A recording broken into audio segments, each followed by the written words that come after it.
આજના નવા બ્લોગમાં બધાનું સ્વાગત છે. જય શ્રી કૃષ્ણ, જય માતાજી. જય શ્રી કૃષ્ણ.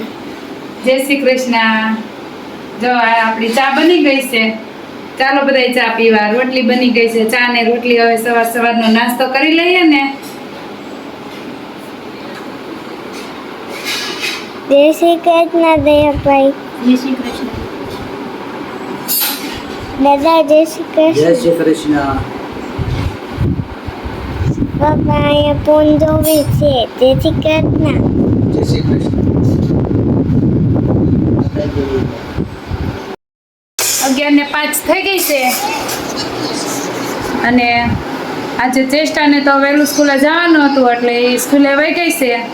અને આજે આપણે બનાવવા છે દાળ ભાત અને ટીંડોરાનું શાક. તો અહીંયા કિચન તો ખાલી છે પણ આપણે દાળ ભાત હવે મૂકી દઈએ અને ટીંડોરાને એવું કટિંગ કરી અને શાક વઘારી લઈએ.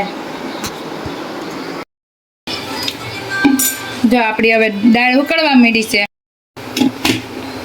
જો આપણી દાળ ઉકળી ગઈ છે અને અહીંયા વઘાર કરવા તેલ મૂકી દીધું છે અને અહીંયા ટીંડોરા બટેકાનું શાક ચડી જવા આવ્યું છે.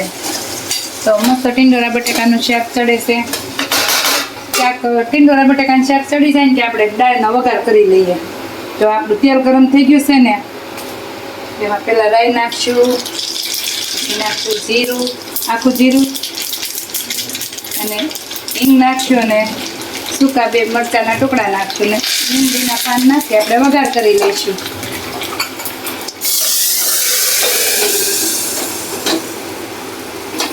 મસ્ત વઘારના સુગંધ આવી ને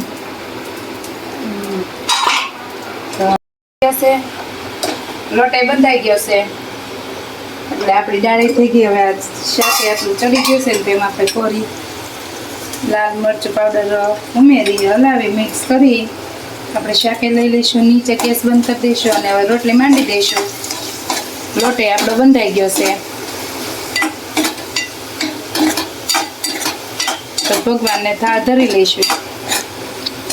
કેટલો અદેવ છે. જો ચકલીએ માળો કર્યો છે ને તો એને માળો પાડવા જ આવે છે. એ જો વીખી નાખ્યો આ કાગડો. જઈ જવો હમણાં માળો પાડશે. જો અહીંયા ચકલીએ માળો અંદરની સાઈડ કર્યો હતો ને ત્યાં બહાર કાઢી નાખ્યો. 4:30 વાગી ગયા છે અને બેન સ્કૂલેથી આવી ગઈ છે. આજે શનિવાર છે ને એટલે વહેલા 2 ભાઈ બેન અહીંયા નાસ્તો કરવા બેસી ગયા છે. કા શું નાસ્તો કરો છો બે? ચકલી કુકીઝ, ચેવડો, ચોખાનો પૌવાનો ચેવડો. બેન ચવાણું, વેફર બિસ્કિટ ને નાયલોન ચવાણું ખાય છે બે. દાદા અહીંયા બેઠા છે. દિયાબેન અહીંયા અડદની દાળ વીણે છે. આજે છે રાંધણ સેટ. હવે થેપલા ને એવું બધું કરશું. તૈયારી બધી કરવા મળીએ. જો આપણે આજે બનાવવાના છે થેપલા. આજે છે રાંધણ સેટ એટલે સાંજે થેપલાનું મહત્વ છે. થેપલા બનાવી પહેલાં તો છે ને બધાય આજના ને કાલ આખો દીના 2 દિવસના થેપલા હારે બનાવતા. આપણે તો એટલું નથી કરવાનું. આપણે ખાલી સાંજ પૂરતા જ થેપલા બનાવવાના છે. તો જો અહીંયા મેં બધું શાકભાજી કટિંગ કરી લીધું છે. આ દૂધી છે, આ મેથી છે, આ ધાણા છે, આ ગાજર છે, આ કોબીજ છે, આ તીખું મરચું છે અને આ લસણની પેસ્ટ છે અને એક લીંબુ લઈ લીધું છે અને આ મરી મસાલા બધા હળદર મીઠું ને એવું બધું લઈ લીધું છે. એટલો લોટ લઈ લીધો છે. આપણે આ લોટ લઈ લીધો છે ને તો એમાં આપણે તેલ નાખી અને મીઠું હળદર પહેલાં આપણે છે ને લોટમાં જ મિક્સ કરી દેવું. પછી બધા મસાલા નાખી આપણે બધું મિક્સ કરીને લોટ બાંધી લઈશું. પછી 2 ચમચા જેટલું તેલ નાખી દીધું છે. સ્વાદ અનુસાર આપણે મીઠું નાખી દેવું. લસણ આપણે ખાંડવું હોય ને એમાં મરચી ખાંડી હોય ત્યારે આપણે મીઠું નાખ્યું હોય ને એટલે આપણે એ પ્રમાણે આમાં મીઠું એડ કરી દેવાનું. ને આપણે થેપલા બનાવીએ એટલે હિંગ તો નાખવી જ પડે, નકર વળી પછી પેટમાં ગડબડ થઈ જાય. હવે આપણે હળદર નાખી દઈશું. આપણે આ લોટને પહેલાં છે ને સારી રીતે બધો મિક્સ કરી દેવી અને મસળી લેવી એટલે સરસ આપણો લોટ થઈ જાય છે.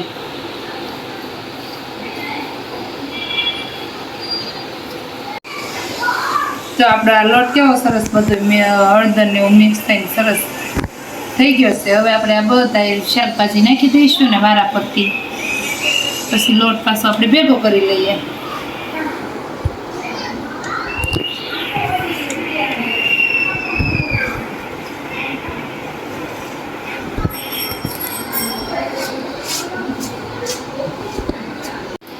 બધા મસાલા નાખી દીધા છે ને તો આપણે લીંબુ તેને એડ કરી દઈશું.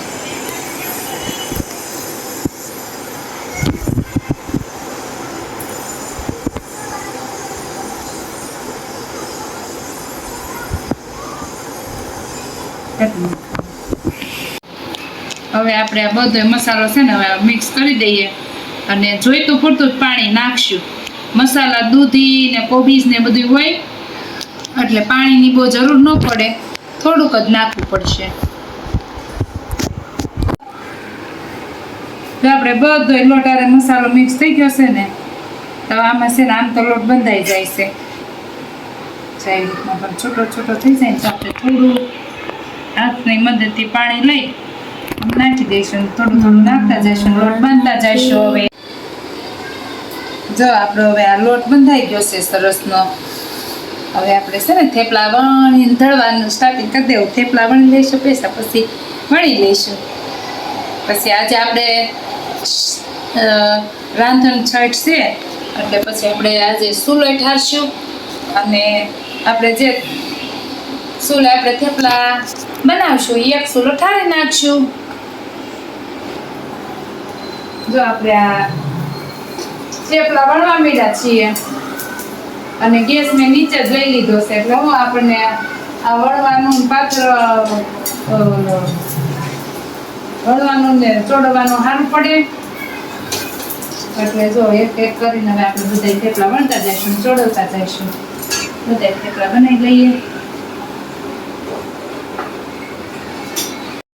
જો આપણા થેપલા તૈયાર થઈ ગયા છે અને દાદાઈ જમવા બેસી ગયા છે. અહીંયા ચેષ્ટા જમવા બેઠી છે અને છોકરા વાવે છે અને અમે હમણાં જમવા બેસીએ છીએ.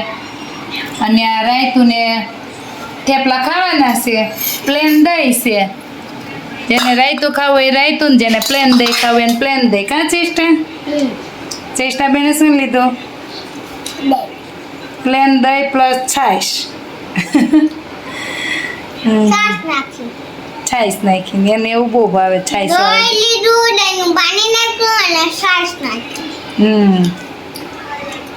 વાગી ગયા છે અને હું દયાબેન બે જમવા બેસી ગયા છીએ.